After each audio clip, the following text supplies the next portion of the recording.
আসসালামু আলাইকুম ওয়া রাহমাতুল্লাহি ওয়া বারাকাতুহু। আমার পরিচয় প্রিয় সাক্ষীরাবাসী, আমি অনেক দূর থেকে আপনাদের মাঝে এসেছি। অনেক লম্বা জার্নি করে আমি আজকে সাক্ষীরার এই মাহফিলে অ্যাটেন্ড করতে পেরেছি। আমার ছোট্ট একটা আবদার আপনাদের কাছে আছে। প্রথম আবদার হলো, সাক্ষীরাকে নিয়ে আমি প্রশংসামূলক একটা বক্তব্য দিয়েছিলাম বিগত 2 মাস কিংবা 1 মাস আগে, যেটা সাক্ষীরার অনেক মানুষ দেখেছেন, অনেকে দেখেন নাই।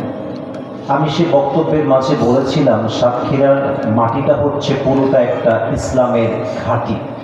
আমি বলেছি এটা পুরো দেশের অনেক মানুষ দেখেছে। তো যদি ইসলামের ঘাঁটিতে এসে এমন পরিবেশ দেখি, ওই পাশে জায়গা ফাঁকা, আপনার এদিকে দাঁড়িয়ে আছেন কেন ভাই? আমার কেন পরিচয় ভাইরা? আমার আবদার, আমি 1 থেকে 5 গুনবো, সকলে গিয়ে ওই বাম দিকে বসে যাবেন। আর যারা বসবেন না তাদের জীবনেও বিয়ে হবে না। যে আপনারা ওখানে বসবেন কিনা।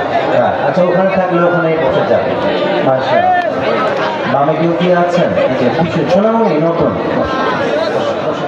আমি শুরুতে সালাম দিয়েছিলাম, কিন্তু সালামের জবাবটা আমি প্রপারলি পাইনি।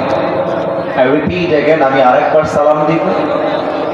আমার অফিসিয়াল যেটা ক্যামেরা এটাই এসেছে, বাদ বাকি সবাই ঈদের ছুটিতে বাসায় গেছে।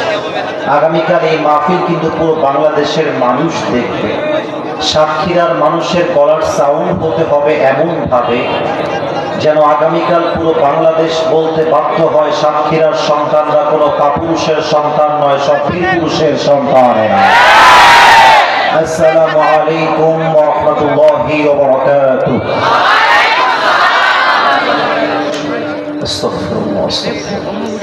ডানে যারা কথা বলছেন, কথা বলো না ভাই। আমার সাময়িকের মেহমান, আমি অল্প সময়ের জন্য আসছি, তাহলে কথা বলে পরিবেশ তো নষ্ট হবে। পায়ে হাত রেখে বললাম, আর কথা হবে না।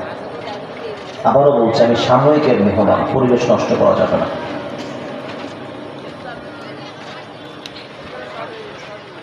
ফরিদপুর একতা তরুণ ব্লাড ফাউন্ডেশন উদ্যোগে আয়োজিত 2 দিন ব্যাপী 7ম বার্ষিক তাফসীরুল কোরআন মাহফিল আছে। প্রধান অতিথি আছেন জনাব হাফেজ মুহাদ্দিস রবিউল বাশার, মাননীয় জাতীয় সংসদ সদস্য 107 সাতক্ষীরা 3 কালীগঞ্জ আশাশুন।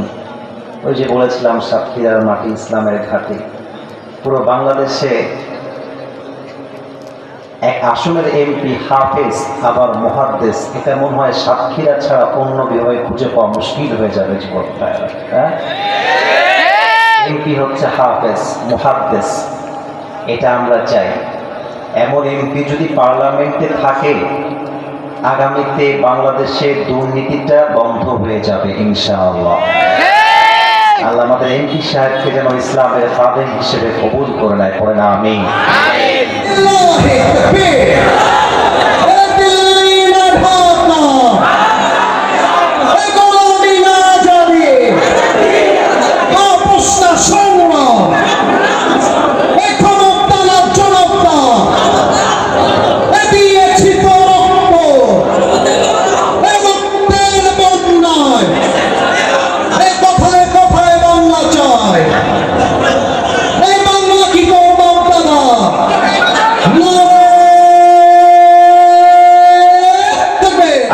সাতক্ষীরার মাঝেই তো রয়েছে সুন্দরবন।